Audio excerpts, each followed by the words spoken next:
Akkam jirtu nagaa keessanii maatii Odaa Akaadaamii ani nagaa koodha Waaqayyoof haa galatu. Egaa koorsii itiksii barattoota fireeshmaaniidhaaf laatamu yookaan immoo barattoota waggaa tokkoffaadhaaf laatamu egaa faayinaal paartii qabannee dhufnee jirra jechuudha. Yeroon kun egaa yeroo qormaataadha. Just viidiyoowwan qormaataa ilaaluun keessan baay'ee isin gargaara jechuudha. Baay'ee isin gargaara. Sababni isaa qormaataaf akkasiin qophooftan isin godha yookaan immoo qormaanni gaaffiiwwan qormaata keessa jiran sunneen akkamittiin akka ba'aniidhaaf qixa kamirra immoo hubachuu akka qabdan ittiin of madaalaa deemtu waan ta'eedhaaf eganus qixa kanarra yaaduudhaan qormaata faayinaalii isiniif hojjechuudhaaf dirqamne. Gara gaaffiiwwan kana hojjechuutti tuun seeniin garuu ijoollonni maatii keenya hin taane bakka sabiskiraayib jettu cuqaasuudhaan maatii keenya ta'a. Akkasumas viidiyoo kana laayik gochuudhaan koomentii gochuudhaan yaada keessan immoo nu biraan ga'a. Paartii waan jala jalqaba. Qormaanni kun kan Arbaa Minciiti. Kan Arbaa Minci Yuunivarsiitiiti.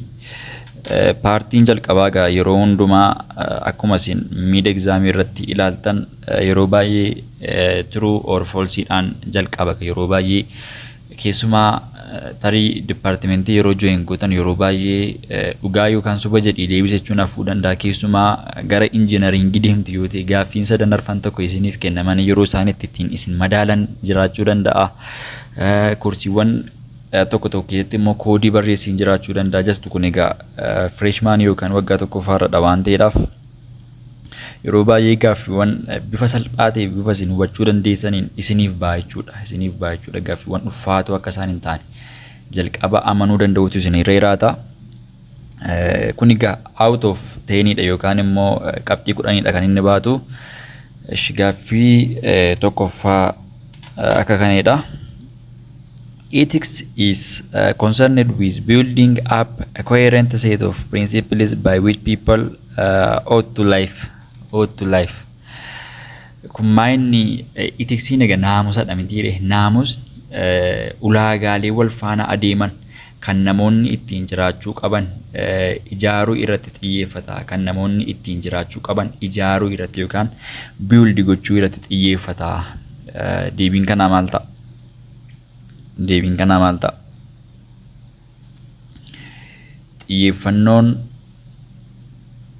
Xiyyeeffannoon etiksii kanadha. Warri dhugaa jettan argattaniitu jechuudha. Warri ijoollonni turuu jettan argattaniitu. Sababni isaa etiksii gaafa jennu jalqabuma irratti kan kaasuudhaaf yaale.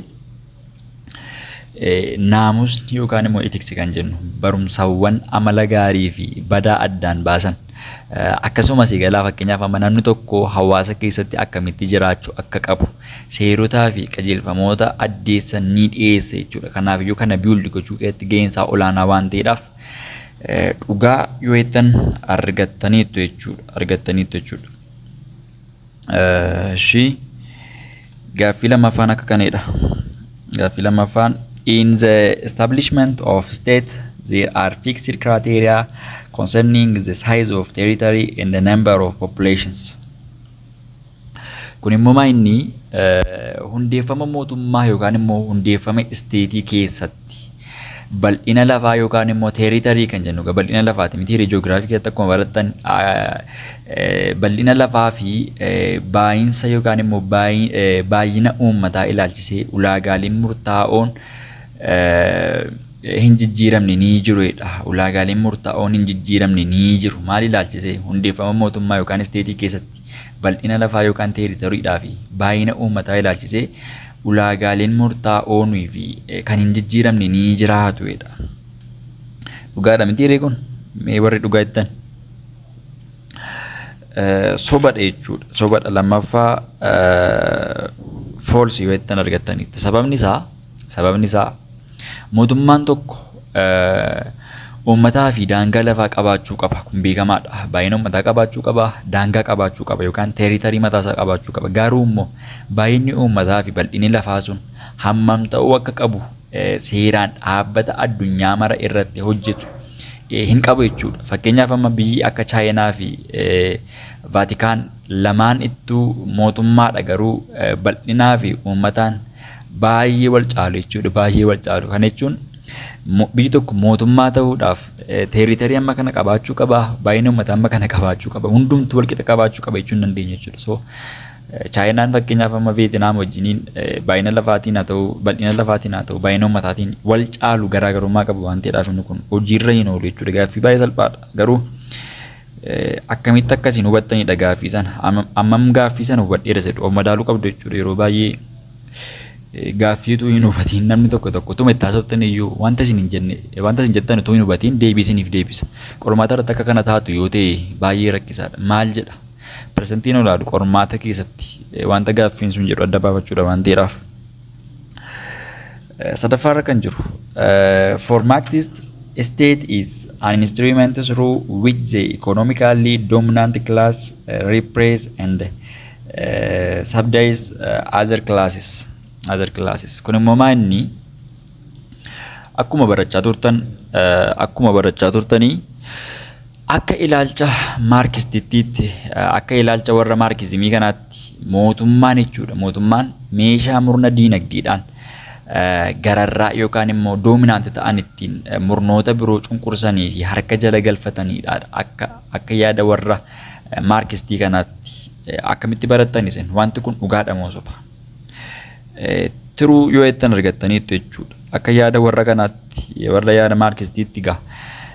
Kaarli Maarkis nama jedhamu beektu miti. Namni Kaarli Maarkis jedhamu barnoota keessatti yaada fi hordoftoonni isaa akka amananitti egaa mootummaan meeshaa dureeyyiin yookaan immoo bargeessis kan jennu sun meeshaa warra dureeyyii tanneerra hiyyeeyyii yookaan immoo pirooleetiraan warra jennu ittiin bitanii fi cunqursanidha jechuudhaan amanu jechuudha. Yaadiif tiyooriin kun kanatti amana waan ta'eedhaaf akka yaada kanatti gaaffiin sadaffaan dhugaa ta'a jechuudha yookaan immoo turuudha jechuudha.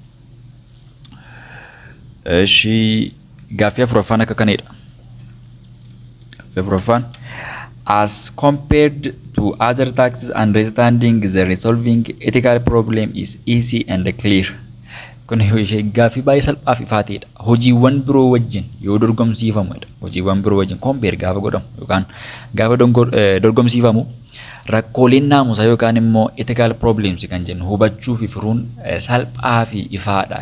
Ethical problemii yookaan rakkoolee naamusaa warra kan hubachuun furuun salphaa fi baay'ee ifaadha. Kun dhugaadha mitiire? Dhugaadha warri jettan hin arganne jechuudha. Dhugaadha warri jettan hin agarre. Sababni isaa gaaffiin afuraffaan foolsiidha kan inni ta'u. Sababni isaan rakkoolee naamusaa hubachuu fi furuun baay'ee walxaxaa fi ulfaataadha jechuudha. Sababni isaas ilaalcha gaarii fi badaa namootaa aadaa fi haala irratti hundaa'ee waan jijjiiramuuf jechuudha. Namni tokko haala irratti hundaa'ee ni jijjiirama. Yeroo irratti hundaa'ee ni jijjiirama. Dhalli namaa gaararraadha jechuudha akka yaada kanaatti. Sababni isaa rakkoo naamusaa yookaan ethical problem kan jennu hojiiwwan biroo wajjin wal qabsiifnee yookaan compare goonee yookaan wal dorgomsiifnee gaafa ilaallu hubachuun furuun salphaadha yookaan ifaadha kan jedhu kun soba ta'eetu ethical problem faallaa kanaatiin hubachuun ulfaataadha furuun ulfaataadha. Sababni isaa dhalli namaa diddiiramaadha waan ta'eedhaaf. Kanaafuu gaaffii afuraffaan foolsii warri ittan argattaniitu jechuudha. Gaaffii shanaffaan akka kanadha. Communitarians recognized that citizens are potentially free to choose their own identity and freedoms. Warri communitarianoonni yookaan communitarian warri nuyi jennu kun lammiileen eenyummaa fi bilisummaa isaanii dhuunfaa bilisaan filachuuf dandeettii guutuu akka qaban ni amanu. Dandeettii guutuu akka qaban ni amanu. Kunis sobadha jechuudha. Ilaalaa turre mitiire just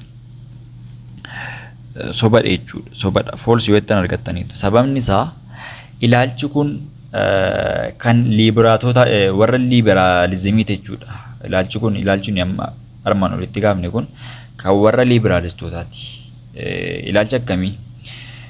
Lammiileen eenyummaa fi bilisummaa isaanii dhuunfaa bilisaan filachuuf dandeettii guutuu akka qaban kan amanu warra liberaalizimiiti malee warra communitarianismii kana miti jechuudha. Warri kun garuu eenyummaanii fi bilisummaan nama tokko hawaasa yookaan community inni keessa jiruun akka ijaaramuu fi kan daangeffamudha jedhanii amanu jechuudha. Fakkeenyaaf amma yaadi warri kana pronouncers gochuun inni ulfaata. Warri communitarianismii kun fakkeenyaaf amma namni hawaasa keessatti wantumti silaa illegaalii ta'e tokko akka leegaaliitti fudhatameera yoo ta'e hawaasni sun fakkeenyaaf amma taphiisa ittiin walajjeesan fa'a xiyyaan walajjeesuu fa'a akka taphaatti fudhatee taphata yoo ta'e kun mirgi isaa sarbamaara hin jennu. Maaliif jennaan sabni sun yookaan hawaasni sun sanatti amanaara waan ta'eedhaaf kun mirgi namummaa dhiibamaara jedhee namanu. So isa kanaaf kun yaada warri liberaalotaati malee yaada warra communitarianismoota kana waan hin taaneedhaaf falsiidha jechuudha. Falsiidha. Gaaffii jaffaan like animals, human beings are also held morally responsible for their action and behavior. Dhugaa dubbachuuf al tokko yeroo hundumaatu gaaffii akka kanaaf baasanii gaariidha. Garuu ijoolleen baay'een garuu kanuma faatu isin shawwada jechuudha. Dhugaa dubbachuuf gaaffii baay'ee salphaadha. Bineensonni sammuu gocha gaarii fi badaa addaan baasu yookaan immoo moral reasoning kan jennu hin qaban. Gocha isaaniitiif itti gaafatamu ilmaan namootaa garuu sammuu madaaluu danda'u waan qabaniif itti gaafatamummaa naamusaa qabuudha. Bineensonni sammuu gocha gaarii fi badaa addaan baasu yookaan moral reasoning kan jennu hin qabanii gocha isaaniitiif ittiin gaafatamanii ilmaan namootaa garuu sammuu madaaluu danda'u waan qabaniif itti gaafatamummaa naamusaa qabu. Inni kun gaaffii jaffaan kun sobadha jechuudha. Just gaaffiin kun gaaffii wal xaxaa fakkaata garuu sobadha. Sababni isaa nama qofaa miti jechuudha. Nama qofaa miti jechuudha. Tarii karaa leegaal ta'een itti gaafatamuu yoo baatan iyyuu wanta godhan tokkoof adabanii argatu jechuudha. Adabanii argatu yookaan immoo sirreeffamanii argatu jechuudha isaanis. Gaaffiin torbaffaan authority is the popular acceptance of the governing regime to rule. Aangoon yookaan immoo authority kan nuyi jennu fudhatama uummataa kan mootummaan bulchu tokko bulchuuf qabudha. Kan mootummaan tokko bulchuudhaaf yookaan aangessuudhaaf yookaan hoogganuudhaaf kan inni qabudha. Inni kun dhugaadha. Inni kun authority'n akkas akka ta'e ifaadha jechuudha. Konseptiin guddaan eetikaalii keessatti jiru kanadha. So gaaffii torbaffaa tiruu yoo ittiin argattaniittu saddeetaffaan patriarchal theory sees the state as an extension of the patriarchal systems existing with the family. Just kun immoo theoriin abbaa warraa yookaan immoo patriarchal theory barattaniittu miniiree kan theoriin abbaa warraa yookaan immoo abbaa warraa inni dhugu just gara afaan oromootti konseptii sana hiiknee gaafa ilaallu akkasuma jechuudha malee theoriin patriarchal theory jedhamu kun mootummaa akka bal'ina sirna abbaa patriarchal theory maatii keessatti argamutti yookaan immoo akka kanatti hiikaa itti laata jechuudha. Kun dhugaadha jechuudha. Sababni isaa patriarchaaliin kun akka wanta sirna maatii keessa jiruttidha kan inni amanamu fudhatamu jechuudha. Qixa kanarradha kan inni amanamu. Gaaffiin sagalaffaan welfare states focus on equitable and just distribution of wealth. Mootummoonni riifoormii hawaasummaa yookaan immoo welfare state kan jennu qabeenya haqaa fi qixxeedhaan raabsuu irratti xiyyeeffatudha. Inni kunis dhugaadha jechuudha. Tiruu yoo ittiin argattaniittu sababni isaa welfare state kan nuyi jennu dhimma tajaajila hawaasummaa haa ta'u dhimma fayyaa haa ta'u dhimma barnootaa fi qabeenya wal qixxeessee raabsuu irratti hojjeta jechuudha. Welfare state gaafa inni qixa kanarradha kan inni hojjetu kanaaf yoo dhugaadha jechuudha. Konseptii kana gaafa ilaallu. Gaaffiin inni kurnaffaan liberal theory of citizenship advocates groups rights than individual right and freedoms. Gaaffiin inni kurnaffaan kun egaa theoriin lammummaa liberaalaa yookaan immoo liberal theory of citizenship kan nuyi jennu kuni mirga dhuunfaa fi bilisummaa caalaa mirga gareetiif yookaan groups rightidhaaf falma yookaan warra groups rightidhaaf caalaatti ija gaariidhaan ilaala jechuudhaan ibsa gaaffii kanarratti. Kan kun egaa ilaalcha liberaaliitii yoo inni kun foolsiidha jechuudha. Foolsiidha. Sababni isaa Liberaalizimiin yeroo mara mirgaa fi bilisummaa dhuunfaa yookaan immoo individual right irratti xiyyeeffata. Faallaadha jechuudha wanti inni dubbachaa jiru kun. Kana jechuun group right irratti xiyyeeffatu yookaan group right irraa dhimma hin qabu jechuu miti. Sababni isaa individual right yookaan mirgi nama dhuunfaa yoo kabajamedha. Mirgi garee kabajamuu kan danda'u waan ta'eedhaaf. Mirgi garee kabajamee mirga nama dhuunfaatti achi jiru yaada kanaan faalleessu liberaalizimiin. Haa ta'u iyyuu malee garuu dursa kan inni kennuuf ga'ee taphataa yookaan qooda fudhataa stakeholderii ta'ee caalmaatti kan inni falmuuf garuu jalqaba irratti individual right irratti xiyyeeffannoo olaanaa kenna jechuudha. Mirga gareetiif kan falmu immoo communitarianism warri nu jennu yookaan immoo pluralizimiidha jechuudha. Warra kana pluralizimii yookaan communitarianismiin dursa kan inni kennuuf group rightidhaaf yookaan immoo garee mirga gareetiif jechuudha. Faallaa kanaa liberaalizimiin garuu individual rightidhaaf wantiidhaaf gaaffii kurnaffaan foolsiidha kan inni ta'u. Sirriitti gaaffii qofaatu hin taane hubannoo gaarii irraa argachaa akkasiin jirtan abdiin qaba. Maaliif wanta baay'eedhatu nee darbaa kan jirru adaraa keessanii ijoolloonni amma ammaatti viidiyoo kana laayikiin goone laayik godhaa. Ijoollota biraa akka qaqqabuudhaaf immoo sheer gochuudhaan koomentii gochuudhaan yaada keessan nu biraan ga'a. Isintu nu jajjabeeffata. Jabaadhu yeroo isin jettaniin jabaanna. Wanti nu hojjechaa jirru kun nuunis immoo karaa YouTube akka fayyaduudhaaf deeggarsi keessan barbaachisaadha jechuudha. Itti aanee kan jiru paartituu gaaffiin kanaa maachii yookaan immoo walitti firoomsuudha jechuudha. Tokko hanga shanitti ilaalaa jirtu yoo ta'e tuqaannuu tarreeffamee ni jiraata.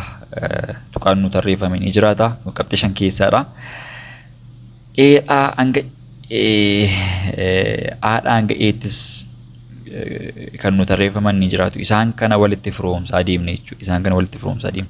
Jalqaba garuu yaada isaanii isinitti dubbachaan adeema. Amma yeroo keenya wajjin adeema akka inni jalqaba irratti akkuma isin argaa jirtanii justice approach kun maalidha? Ilaalcha haqaati jechuudha. Ilaalcha haqaati. Justice approach gaafa jennu ilaalcha haqaati. Ilaalcha haqaa qabaachuu jechuun egaa warroota asii gaditti tarreeffaman keessaa kamii wajjin wal qabata? Consequence of actionidha. Dignity and moral right of peopleidha. You can treat and behavior to be possessedha. Isa kamii irratti xiyyeeffata? Kun kan inni irratti xiyyeeffatu maal irratti jechuudha? Maal irratti? Akkuma kanaan dura ilaalaa turtan barnoota keessan keessatti fair distribution of burden and benefit irratti xiyyeeffate jechuudha. Maaltu justice approaching? Kanaafiyyuu irra kan jiru kun jalqabarra kan jiru kun irra isa jiru yookaan fair distribution of burden and benefit jechuudha. Fair distribution of burden and benefit gaafa jennu maal ba'aa fi faayidaa haqa qabeessaan raabsuudha jechuudha. Ba'aa fi faayidaa haqa qabeessaan raabsu. Bardanii haa ta'u bardanii yookaan ba'aan benefitii yookaan immoo faayidaan karaa fair ta'een distributed ta'uu qaba yookaan raabsamuu qabaadha. So justice approach yookaan ilaalchi haqaa isa kanadha. Karaa fair ta'een raabsamuun ba'aa fi benefitii fi bardanii justice approachidha jechuudha. Kun waanuma isin barachaa turtanidha. Lammaffaarra kan jiru common good approach kan jedhudha. Common good approach immoo maan ilaalcha faayidaa waliinii jechuudha. Ilaalcha faayidaa waloo jechuu ni dandeenya. Inni kun immoo kamiif deebii ta'amee yaala? Isa kamtu deebii ta'uu danda'a? Common good approach keessatti kamtu deebii ta'uu danda'a? Eera kan jiru diirra kan jiru deebii ta'a jechuudha. Sababni isaa diirra kan jiru akkamitti deebii ta'a yoo jettanii public interests and institutions gaafa jennu kun faayidaa fi dhaabbata uummataa jechuudha. Public interest yookaan immoo institution faayidaa yookaan immoo interest yookaan barbaacha dhaabbata tokkoo fi barbaacha uummataa irratti waan xiyyeeffatuudhaaf inni kun common good approachidha. Akka justice approach yookaan ilaalcha haqaa ba'aa fi faayidaa haqa qabeessaan raabsuu irratti yookaan distributed gochuu irratti xiyyeeffatan kun common good approaching ilaalcha faayidaa waliinii yookaan ilaalcha faayidaa waloo waan ta'eedhaaf diirra kan jiru deebii ni ta'a jechuudha. Sadaffaarra kan jiru utilitarian approach yookaan ilaalcha faayidaa caalmaati inni kun immoo. Barnoota keessatti sirriitti konseptiiwwan kana qabachaa akkasiin turtan abdiin qaba. Konseptiiwwan kana hin qabanne taanaan dubbisaa hin turre jechuudha. So utilitarian approach gaafa jennu ilaalcha faayidaa caalmaati. Inni kun immoo eerra kan jiru maalidha? Eerra kan jiru consequence of action yookaan immoo bu'aa yookaan maaliif gochuu tokko irratti akka inni hunda consequence of action bu'aadha yookaan immoo bu'aa kan gaafa jennu wanta ta'e tokko irraa argamu jechuudha. Consequence yookaan immoo actioniin tokko yookaan gochi tokko gaafa godhamu wanta sana irratti hundaa'ee bu'aan dhufu tokko ilaalcha faayidaa caalmaa agarsiisuu ni danda'a jechuudha. Afuraffaarra kan jiru rightest approach yookaan ilaalcha mirgaati inni kun. Ilaalchi mirgaa just konseptii kana sirriitti qayyabattaniitu yoo ta'e isiniif salphata. Sirriitti qayyabanne yoo ta'e garuu wal isin jalaa rukute jechuudha. Afuraffaarra kan jiru kun immoo biirra kan jiru dignity and the moral right of people. Dignitiin kun ulfinadha mitiire ulfinaa fi mirga naamusa namootaa yookaan immoo moral right people kan jennu yookaan mirga naamusa namootaati. Ulfinaaf mirga naamusa namootaa gaafa inni kuniga. Rightest approach yookaan ilaalcha mirgaa wajjiniin kan wal fudhatu yookaan walitti firoomsuu dandeenyu jechuudha. Amma tuqaan inni dhumaa inni nuwaa fi justice kan akka itti baasuu dandeenyu jechuudha. Tumaan dubbisiin iyyuu warra sana irratti sirriitti dhibba keessaa dhibba yoo ittaman. Virtue approach gaafa jennu immoo approach akkamidha inni kun gaafa barachaa turtan akkamitti ilaaltan ilaalcha amala gaariidha inni mitiire ilaalcha amala gaarii yookaan immoo virtual approach kan jennu kun traits yookaan immoo behavior or to be possessed kuni gamaan amaloota dhuunfaa kan namni tokko gonfachuu qabudha.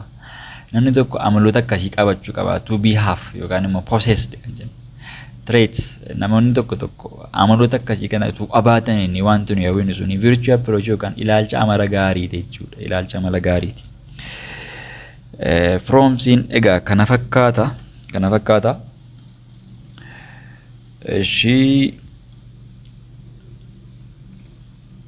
I think paartiin itti aanu yeroon keenya xiqqoo ishee adeemu iyyuu malee amma danda'ame ariifannee adeemna.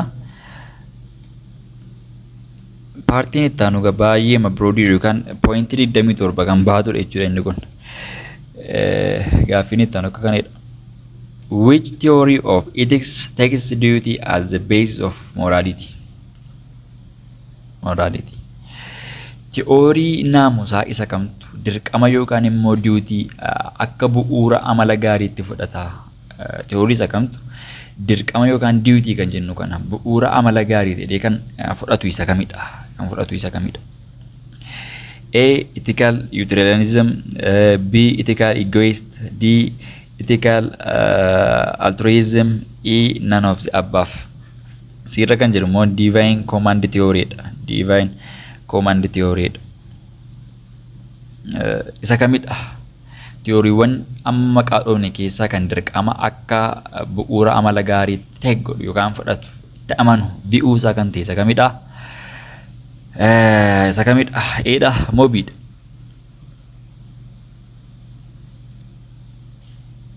Eedha warrettan argattaniitu hin arganne. Iidha jechuudha. Iidha deebinas keessa hin jiru. Sababni isaa theoriin dirqama irratti xiyyeeffatu deontological ethics yookaan immoo kantian ethics jedhama. Inni ammoo filannoo kana keessa hin jiru jechuudha. Kanaaf iyyuu asumaan qabadha. Amma theoriin dirqamni yookaan duutiin tokko gaafa namatti laatamu akka bu'uura amala gaariitti yookaan dirqamni namarra gatii jiruudhaaf namni amala gaarii gonfatee kan amanu ethical egoist hin taane divine command theory yookaan ethical altruism kana osoo hin taane deontological ethics yookaan kantian ethics jechuudha. So deebiin qabu yoo ittan argattaniittu. Gaaffiin lammaffaan all of the following are true about state except hundi isaanii waa'ee mootummaa yookaan isteetii dhugaadha yookaan waa'ee mootummaa yookaan isteetii wanta dhugaa dubbatu keessaa tokko qofatu waa'ee ti'oorii mootummaa kana sirriitti yaada gaariin dubbatu yookaan waa'ee isteetii kan hin ibsine tokko qofatu jira jechuudha as keessa. Gaaffii kana keessatti nuyi kamiin barbaadaa jirre warra waa'ee mootummaa jechuudha waa'ee dhugaa dubbatan osoo hin taane isa sobatee ilaalla jechuudha. Which one is false jechuudha except jennaan isa kamtu isa sobatee keessa ilaalaa jechuudha. Irratti it is the highest political institution within society. Inni kun hawaasa keessatti dhaabbata siyaasaa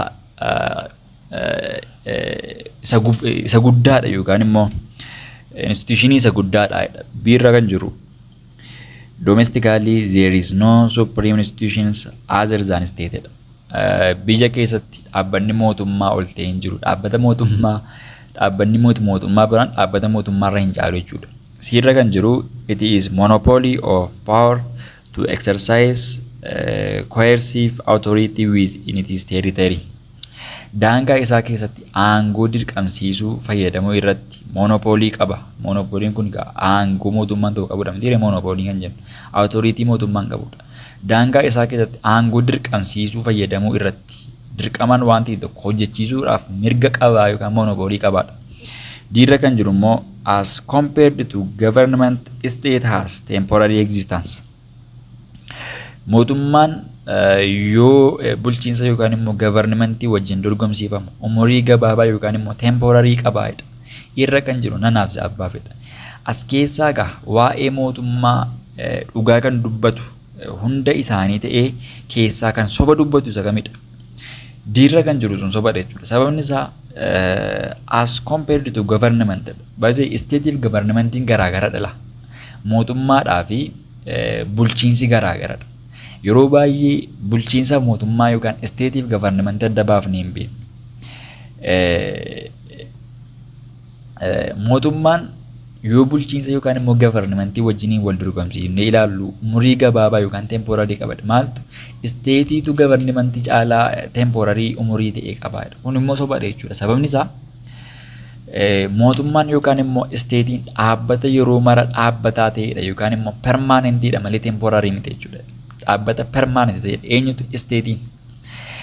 Bulchiinsi yookaan governmentiin garuu yeroo ni jijjiirama yookaan temporary jechuudha. Kanaaf dhimmi kun soba akka ta'e hubachuu dandeenya. Fakkeenyaaf amma Itoophiyaan isteetii yookaan immoo mootummaan Itoophiyaa hin diigamu jechuudha. Yookaan dhaabbataadha permanentidha. Mootummaa qabdi miti yookaan immoo isteetii qabdi Itoophiyaan yeroo kamiyyuu garuu governmentiin ishee hin jijjiirame jechuudha. Fakkeenyaaf amma yeroo itti paartiin warra Tigraay yookaan immoo yeroo itti warri wayyaanee itti bulchaa turan just yeroo isaan qabsoodhaa fi falma qeerrootiin aangorraa buufaman isteetiitu yookaan mootummaatu jijjiirame tun taane kan jijjiirame governmentidha jechuudha. Kan jijjiirame governmentidha. Amma immoo yeroo itti Abiyyi aangoorra jiru kanarratti fakkeenyaaf fudhanne yoo ilaalle bor tarii fakkeenyaaf amma addi bilisummaa Oromoo bakka bu'a yoo ta'e mootummaatu kufe yookaan isteetiitu kufe tun taane governmentiitu aangorraa bu'e jechuudha. So kanaaf yaadu kun yaada faallaadha. Qixa kanarra yoo hubattan